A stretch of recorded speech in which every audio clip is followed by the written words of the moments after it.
Vitajte na kanáli Creeplusy.sk.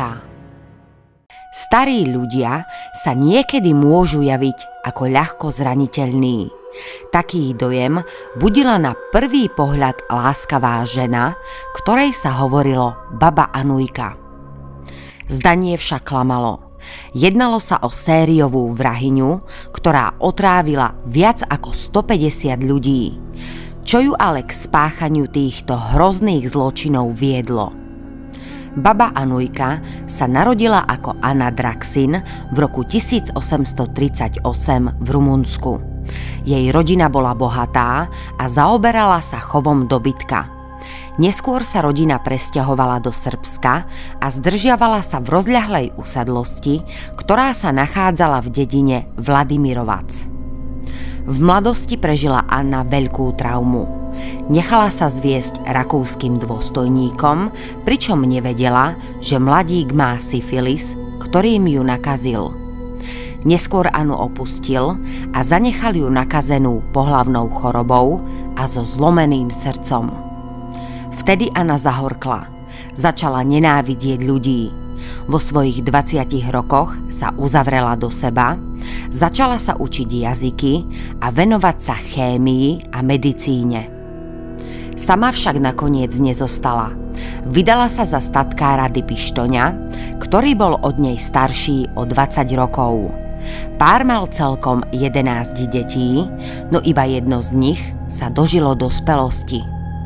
Potom, čo Anin manžel zomrel, sa nadšená chemička naplno začala venovať svojim pokusom v laboratóriu a bylinkárstvu.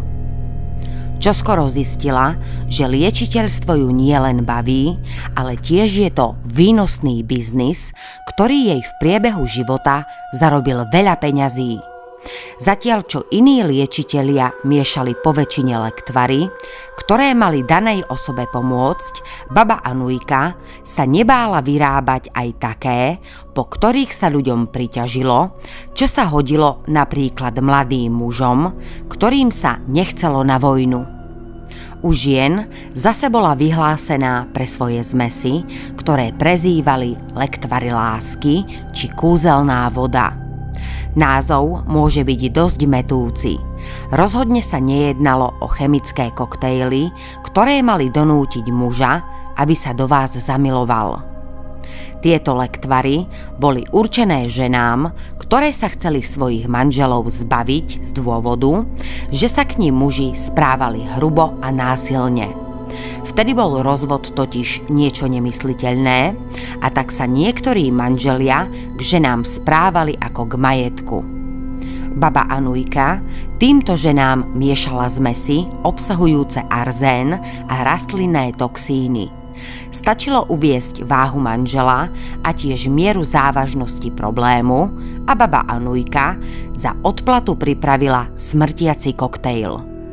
Aby toho nebolo málo, dokonca si najala ženu menom Ľubina Milankov, aby jej dohadzovala nové zákazníčky. Na prvý pohľad to bola milá starenka a na druhý, tretí a ďalší pohľad nebezpečná trávička a čarodejnica. Často svoje obete ani nepoznala. Na druhú stranu si myslela, že v skutočnosti ľuďom pomáha riešiť ich problém. Hovorí o nej spisovateľ Šimon Džarmaty, ktorý napísal knihu o jej živote. Mnohokrát ľudí otrávila nielen pre peniaze, ale aj z čistej zlomyselnosti. Známy je prípad novomanželov Vakarescu, ktorí ju stretli počas teplého letného večera. Starenka im s úsmevom ponúkla pohár limonády.